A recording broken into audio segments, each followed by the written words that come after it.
Story को पूरा देखें और अपना सपोर्ट दें और सब्सक्राइब करें। मेहनत करके आपके लिए नई नई कहानियाँ लेकर आते हैं। Support me. चलिए शुरू करते हैं बहुत ही डरावनी और अनसुनी सच्ची कहानी, हॉरर स्टोरी। रात के करीब 2:30 बज रहे होंगे। वाहन न होने के कारण बीते 1-1.5 साल से एक व्यवान और लंबी सड़कें हमसाया बनकर मेरे साथ चलती है। बाप रे, इतनी लंबी और भूतिया सड़कें खत्म होने का नाम ही नहीं लेती। बस चलती रहती है, रुकने का नाम नहीं लेती। कहीं ऐसा घनघोर अंधेरा कि पैर कहाँ पड़े पता ही ना चले, तो कहीं खंभों की लाइट से फुटते सफ़ेद झिलमिलाते प्रकाश से नहाती सड़कों की खूबसूरती देखने ही बनती है। रोजाना को रूटीन होने के कारण अब अंधेरी सड़कों से डर नहीं लगता।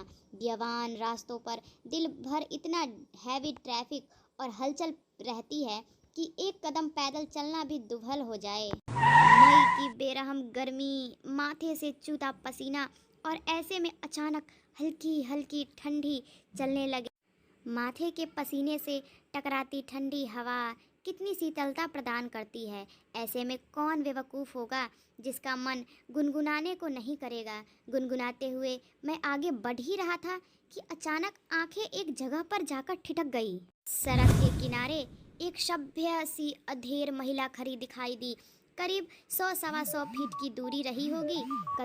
कंधे पर छोटा सा बैग लटका था। वही पैरों के पास भी एक ब्रीफकेस जमीन पर रखा दिखाई दिया। सफ़ेद प्रिंट वाली साड़ी से जिस करीने से उसने अपना सिर ढक रखा था, उससे तो वो किसी भले घर की ही गृहिणी लग रही थी। लेकिन इतनी रात गए, वो भी शहर के भीतर से गुजरने वाले हाईवे पर कुछ अजीब सा लगा। हो सकता है मायके या ससुराल वालों ने बस में बिठा दिया होगा और किसी कारण बस लेट होने पर महिला को देर रात वहां उतरना पड़ा होगा। शायद उसका घर यहीं कहीं आसपास में ही होगा, या फिर शायद सवारी ऑटो या रिक्शे का इंतजार कर रही हो। लेकिन कितने रात गए, रिक्शा कहाँ मिलेगा। शायद घर का कोई परिजन गाड़ी लेकर आ रहा होगा।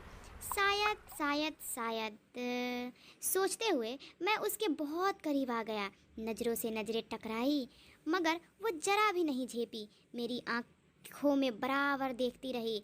भय का नामो निशान तक नहीं, वरना इतनी अंधेरी और सूनी रात में एक अकेली महिला, कम से कम मुझे जैसे मवाली सरीखे को देखकर डर ही जाए। लेकिन वो लगातार घूरती रही। चेहरे पर ना कोई हाव ना कोई भाव।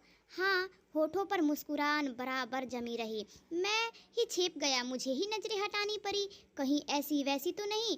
फिर एकदम से सिर हटक दिया। कोई होगी, मुझे क्या लेना देना। मैं तेजी से कदम बढ़ाता हुआ अचानक अनजान महिला को क्रॉस कर गया। अनजान डर और शर्म के मारे मैं फिर पलट कर नहीं देखा, जाने वो क्या सोच बैठे। चलते चलते मैं दूसरी सड़क पर आ पहुंचा। अब वो सड़क और महिला पूरी तरह से ओझल हो चुकी थी। कहीं वो भूत तो नहीं थी। थोड़ी देर पहले भला लगने वाला रास्ता अब भयभीत करने लगा था। मैं जल्दी जल्दी अपने घर पहुंचना चाहता था। इसी तारमतोर में चाल में गजब की तेजी आ गई और बड़े बड़े डग भरने लगा। करीब 1.25 किलोमीटर चला था कि अचानक मुंह से चीख से निकल गई। वो महिला करीब 100 गज दूर उसके सामने सड़क किनारे ठीक उसी ढंग से खड़ी रही, कंधे पर बैग और जमीन पर ब्रीफकेस। यह कब यहाँ आ गई? एक ही रास्ता तो है। ना कोई गाड़ी निकली और ना ही वह पैदल दौड़ती हुई मुझे आगे निकल गई। मैं पूरा शरीर मारे डर के पसीने से तरबदर हो गया। लगा कि आज तो मैं गया। वो भूतिया औरत मुझे चबा चबा कर खा जाएगी। मैं बेहताशा भागा, इतनी तेजी कि पता ना चले कि वो औरत कब पीछे रह गई। भागता रहा और सीधे घर पर जाकर ही रुका। सांसें धौंकनी सी चल रही थी। घर के बाहर ही कुछ पल खड़ा रहकर अपनी सांसों पर कंट्रोल किया। अगले दिन शाम करीब 5 बजे एक बुजुर्ग को रात की सारा घटनाक्रम सुना डाला। हंसते हुए बोले, अरे कहीं बुझखट खाने के पास की बात नहीं कर रहा? बुझखट खाना में बुदबुदाया। हाँ, बुचड़ खाना, स्लाटर हाउस, जहाँ जानवर काटते हैं। बेटा, वो सड़क बहुत खतरनाक है। बहुत हादसे होते हैं वहाँ। तेज रफ्तार बड़ी गाड़ियाँ ने बहुत सारे लोगों को कुचला है। सुना है कि कई साल बस का इंतजार कर रही एक औरत को भी एक ट्रक ने रौंद डाला था। तुझे ही नहीं, बहुत सारे लोगों को दिख चुकी है, लेकिन बेटा, वो भली औरत की रूह लगती है, कभी किसी को नुकसान नहीं पहुंचाती। मैं हैरान था और परेशान भी। अब कैसे निकलूंगा उस रास्ते से? रात में पैदल, और एक आत्मा औरत की रूह से आमना सामना हुआ मेरा, वो भी भली औरत की रूह से।